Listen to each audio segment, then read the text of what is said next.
Le SNPDEN, adhérent à la Fédération de l'Éducation nationale, a été créé en 1992 au congrès de Clermont-Ferrand.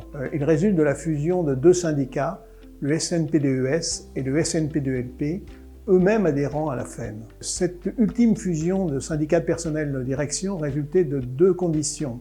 Celle des lois de décentralisation de 82-85 qui ont créé le PLE et qui donc changé nos responsabilités, et aussi la création du statut Monori qui crée le premier corps de personnel de direction. 92 malheureusement marque aussi quelque chose qui était moins favorable, c'est-à-dire l'éclatement de la Fédération d'éducation nationale, et de nombreux syndicats qui étaient adhérents à la Fédération nationale ont éclaté à cette période. Nous avons réussi à maintenir notre unité de plusieurs manières.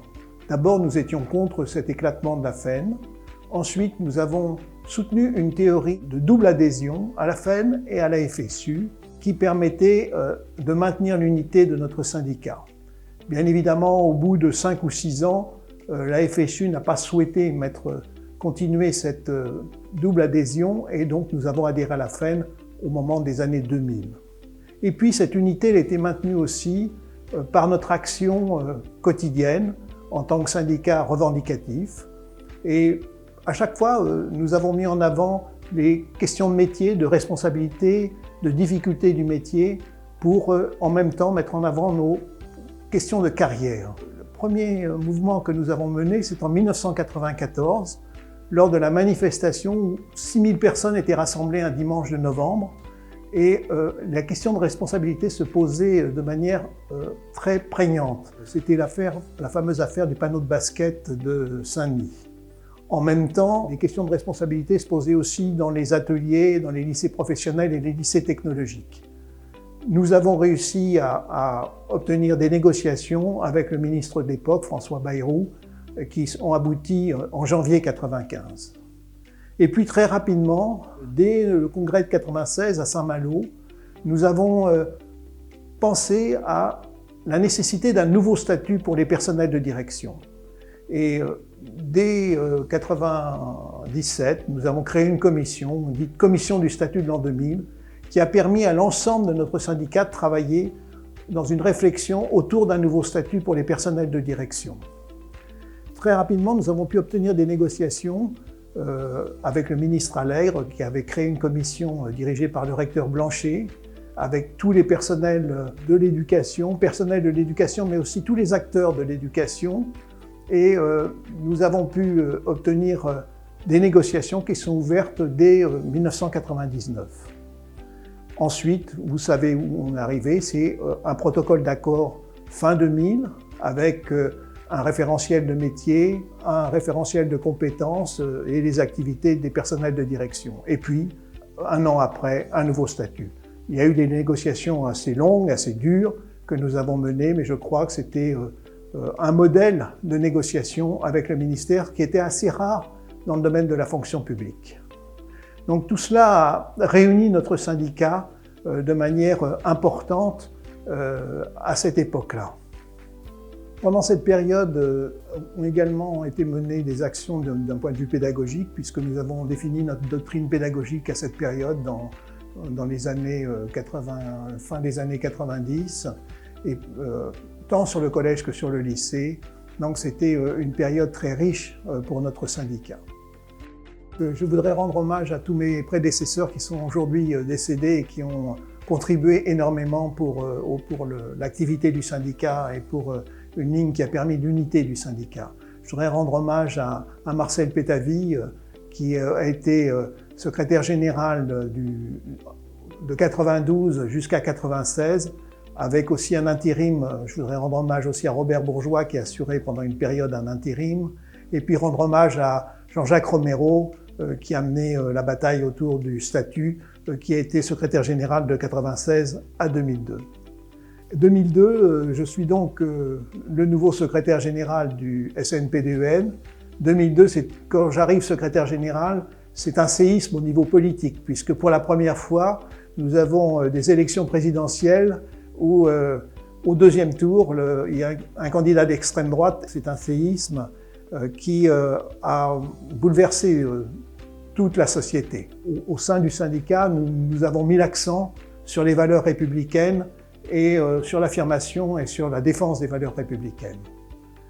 Et puis, nous avons mené le combat à cette époque-là sur les questions de laïcité, sur la question des signes religieux à l'école, puisque depuis l'affaire du voile de Creil, rien n'avait été véritablement fait. On faisait confiance aux chefs d'établissement pour résoudre les problèmes ici ou là avec de grandes difficultés. Et donc, nous savions qu'il fallait une loi. Et cette loi donc a pu, après des commissions, la commission Stasi, puis la commission Debray, nous avons pu obtenir une loi sous la présidence de Jacques Chirac qui a permis d'interdire tous les signes religieux à l'école, tous les signes religieux ostensibles. Donc je crois que c'était une avancée. Nous étions un peu seuls dans ce combat au niveau de l'éducation nationale, mais je crois que nous avons été suivis, y compris par le secrétaire général de l'UNSA Éducation de l'époque, qui était Patrick Gontier. Les combats qui ont été menés aussi dans cette période 2004, c'est une nouvelle loi de décentralisation sous la responsabilité de Raffarin, qui était Premier ministre. Cette nouvelle loi avait un impact pour nous puisque les personnels TOS passaient sous la responsabilité des collectivités territoriales et les compétences des collectivités territoriales étaient renforcées. D'autre part, la carte scolaire qui jusqu'ici pour les collèges était au niveau des inspections académiques passait maintenant au niveau des départements. L'enjeu de la bataille, c'était bien évidemment les conventions avec les collectivités territoriales. Convention que nous voulons maintenant tripartite.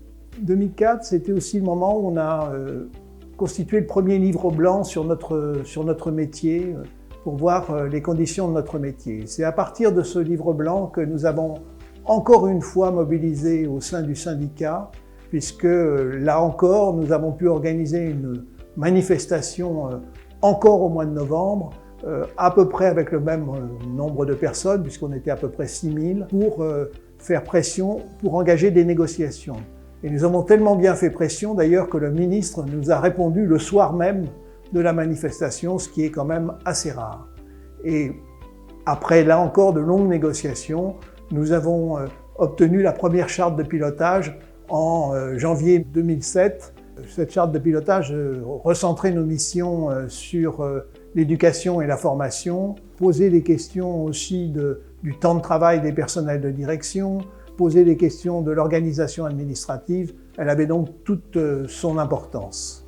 Cette période marque aussi, au niveau de l'éducation, la loi Fillon sur l'éducation, ce qui a créé le socle commun de connaissances et de compétences à l'époque, et puis la possible ouverture des conseils pédagogiques. C'était le début de ces conseils pédagogiques, et donc toute cette période est marquée par cela. Je voudrais insister aussi sur 3 éléments du syndicat que nous avons mis en avant après les années 2000. C'est la proportionnalité entre les femmes et les hommes dans les instances syndicales, qui est maintenant complète et qui n'existait pas en 2000. C'est notre participation dans les instances universitaires, CPU et le CNESER, et puis les relations avec la CPU. C'est aussi notre investissement au niveau international. Dans le cadre de l'UNSA Éducation, nous avons pris position sur des textes internationaux à cette période-là. Alors je voudrais insister pour conclure sur cela. Je crois qu'on est un syndicalisme de valeurs. Valeurs, je crois qu'elles sont toujours les nôtres. Des valeurs de fraternité, d'universalisme contre les replis identitaires, valeurs autour de l'émancipation des jeunes par le savoir et la rationalité critique. Donc ça, je crois que c'est ça qui fonde nos valeurs de laïcité en particulier. Nous sommes un syndicalisme de conviction qui sait mener les combats de manière très ferme avec le soutien de l'ensemble des syndiqués. Et puis nous sommes un syndicalisme d'accompagnement, accompagnement des personnels avec les cadres nationaux et académiques. Donc je crois que le SNP2N, ou en tout cas pour les 17 ans que j'ai pu vivre au sein de la direction du SNP2N, a su énormément transformer le syndicalisme des personnels de direction.